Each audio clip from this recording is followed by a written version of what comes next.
First of all, all these concepts exist within people's ears.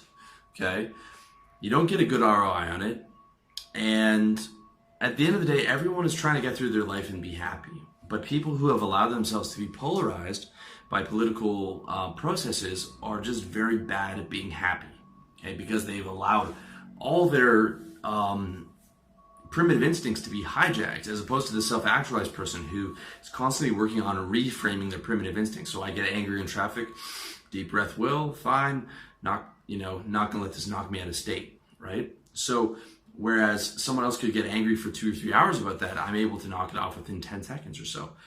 Or I've been able to knock off being angry about politics 100%. I do not ever get triggered and angry by politics, right?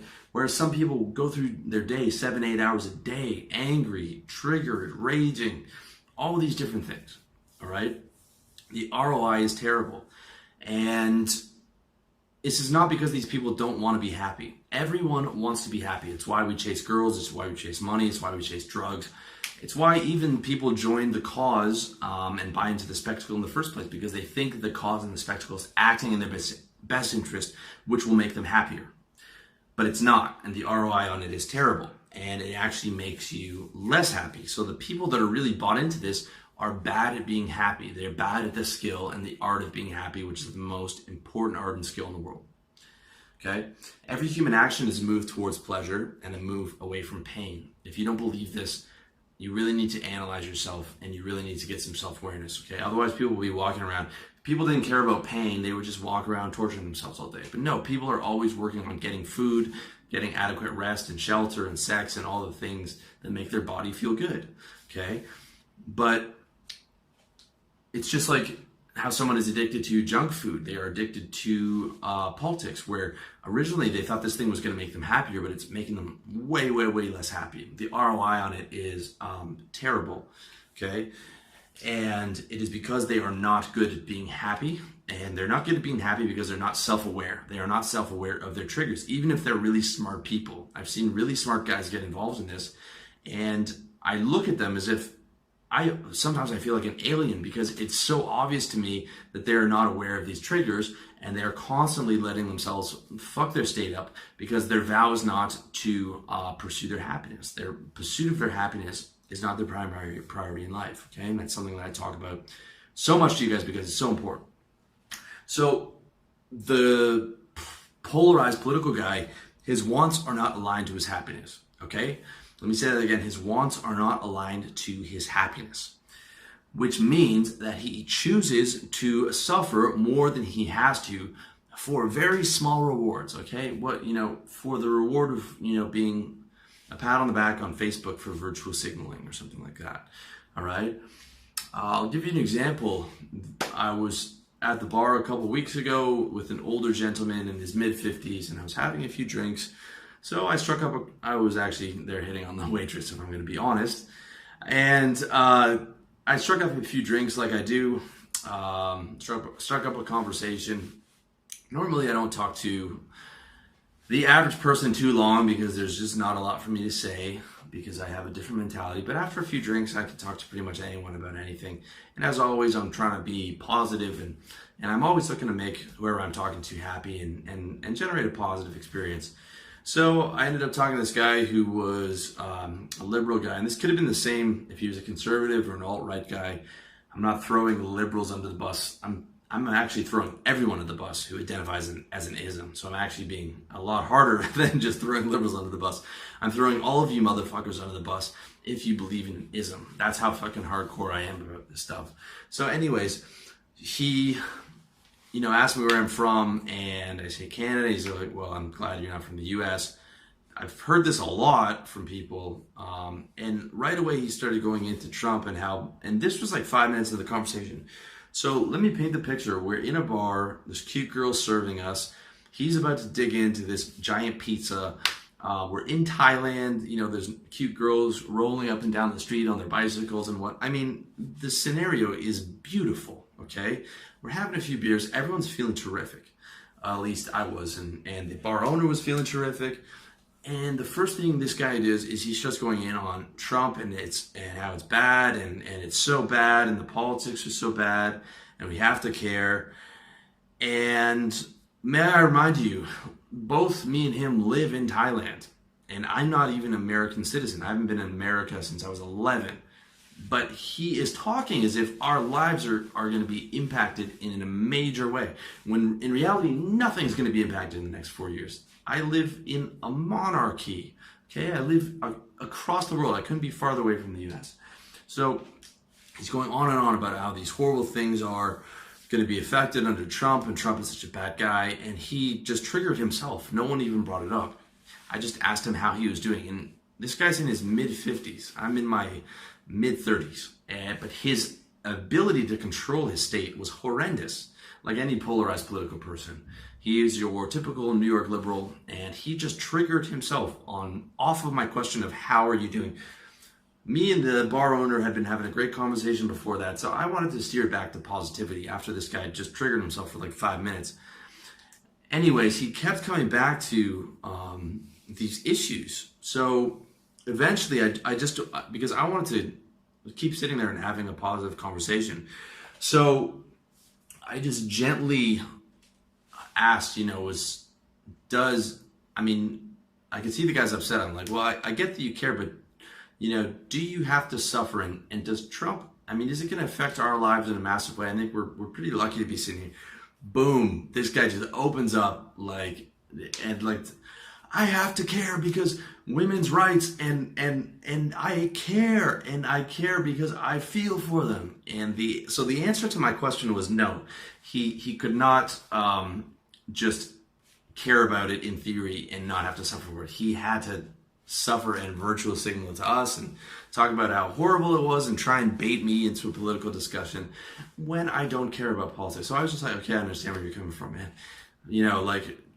Again, part of the major reason why I don't spend a lot of time talking to normal people, because this is how normal people react. This is how my family react to the dinner table, just triggering each other left, right, and center over shit that is so fucking, they have no significance over. And it's just like the talking points from the New York Times is one after the other. It could have been just written off on a New York Times homepage. All right. So this guy and so many people like this, they have this delusion of significance and they want that reassurance that they are doing the appropriate signaling, right? Or they want to bait someone into an argument to prove that they are they have the correct ideology. And I saw this guy just cause himself to suffer. To me, it looks like insanity from the outside. I'm just watching him trigger himself. The vast majority of the time without anyone bringing it up, just triggering. And I'm the exact opposite of that guy. Everything I'm doing is positive. I'm saying the bar owner is buying us drinks and shots. I'm like, this guy's the best, isn't he great? Whereas the guy from New York's like, he's all right. Just negative. So I had a few beers and got the fuck out of there. But that is like the average fucking person. The average person triggers themselves on a daily basis to the point where strangers don't want to talk to them because they are so wrapped up in it. It's so negative. To me, it's absolute insanity. It's absolute insanity watching it. Okay.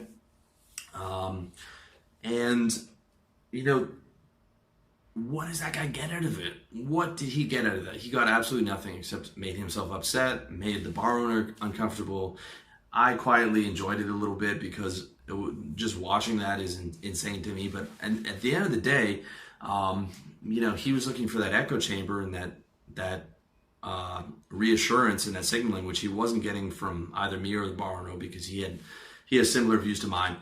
And he had the delusion of the significance that he has to care. Like he's in his mid-50s in Thailand and he has to care about what's going on under Trump because of women's rights. And like literally his answer was, because I care about women's rights. Like no logical thought behind it. Just because he has to get upset over it or otherwise, he is not a good person in his mind. Okay. Whereas the question I was asking was, does something outside of your control have to make you suffer? When we are living in beautiful Thailand, and we have absolutely no effect over what's going what's going on over there? And his answer was yes. Yes, things outside of my control have to make me suffer, and I have to continue triggering myself about it and trying to trigger other people around me. And now listen, I'm not mad at this guy at all, okay? It just to me was a very clear illustration of the principles that I'm trying to get across to you. And this was an intelligent guy for the most part. This was an intelligent guy, but because of the things that I've expressed in this video, he was bought in and he caused himself to suffer. And I can't imagine how many times throughout the years he's continued to cause himself to suffer. And this is a guy who's 20 years older than me, who should have a lot more wisdom and life experience. But again, this is what the spectacle does to people, okay? It's the virus, and they can't even get rid of that virus when they're not in the country. And, we're in the middle of Thailand. It's madness to me. So this extends to all polarized people and polarized political people. I don't care where they are on the political spectrum, conspiracy theorists, whoever, alt-right, left-wing, liberal, progressive, communist, socialist, conservative, tradcon, paleocon, whatever fucking ism you want to put on your own head. Okay, they're all this. Anyone who's hardcore into it is triggered by these things. Now, I'm not saying the issues that people bring up in politics aren't fucked up. I'm not saying that the shit that's going on isn't fucked up. The world is fucked up. Okay, the world is fucked up because everyone buys into the spectacle. It's the buy-in. It's our guy is going to change things. If people didn't buy into government, we wouldn't need it. All right. If people didn't buy into war and government and not war and all these different things, we wouldn't have them. All right. We wouldn't have people putting guns in our faces. All right. If everyone was happy, we wouldn't have crime or government or any of those things. Okay. If everyone came from well-adjusted child parents and was happy and promoted happiness with themselves, and the pursuit of happiness is the primary priority, and tried to spread that happiness and that positivity to people around us, we would have no need for government. We would have no need for war. We would have no need for guns. We would have no need for bombs. We would have no need for anything, because everyone would be fucking happy. And I swear to God, you could take away all the laws and the government in the world right now, and my behavior would not change. I would not start robbing my neighbors or raping or torturing or murdering or any of those things, because I know those things will not make me happy and will make me very unhappy, and therefore my behavior would not change, okay? My behavior would not change for the vast majority of the things that I do. So the smart move, if you wanted to buy into something, and you want to buy into something where you can affect change, is buy into your own happiness. Buy into making yourself happy, living it, spreading it, and to people who are interested, okay, not to just anybody, teach them how to be happier. By me being happy, in that conversation before that liberal guy got there, I was making the bar owner happy. I'm telling him he's a great guy, he's buying me shots, I love his bar, the food there is terrific, all of which is true. And he's loving me, so he keeps buying me drinks. The other guy comes in, it's the exact opposite.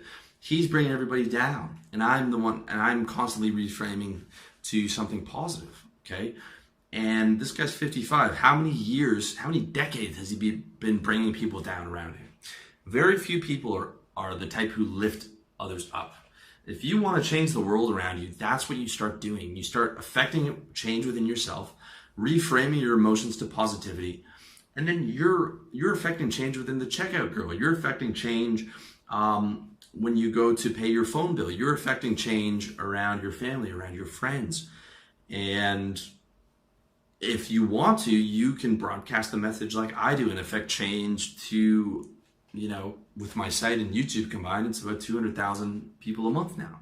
So that is something that is what you should buy into. Buy into the idea of being happiness, or of being happy, okay? If everyone bought into that idea, we would have no problems no major problems in the world, right? Whereas if everyone bought into liberalism or conservatism or communism, we'd have the same world that we already have, because all those all those ideologies are just going to keep fighting each other. Look at the last 10,000 years of recorded history. That's all there is. So anytime you're buying into the spectacle, that's what you're buying into. You're buying into the last 10,000 years of history, right? You're buying into the machine, the spectacle, the politics is pro wrestling. For reasons that I covered in part 1, if you want to see how that spectacle actually works, right? You're buying into more of the same. When you buy into happiness and moving beyond ideologies, you're buying into something that's completely different and something where you can affect change. Now, that is a much better foundation, okay, for you, your friends, your family, and the world.